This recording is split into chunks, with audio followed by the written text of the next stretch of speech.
ஏர் பிடிக்கும் ஆள சொத்தில் நாம கைய வைக்க சேத்தில் வெப்பாங்கால சாக்கடைக்குள் போய் சுத்தம் செய்யும் பேரு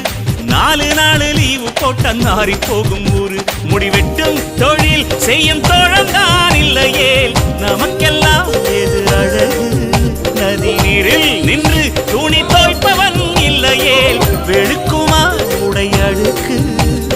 எந்த தொழில் செய்தால் என்ன செய்யும் தொழில் தெய்வம் என்று வட்டுக்கோட்டை பாட்டில் சொன்னானே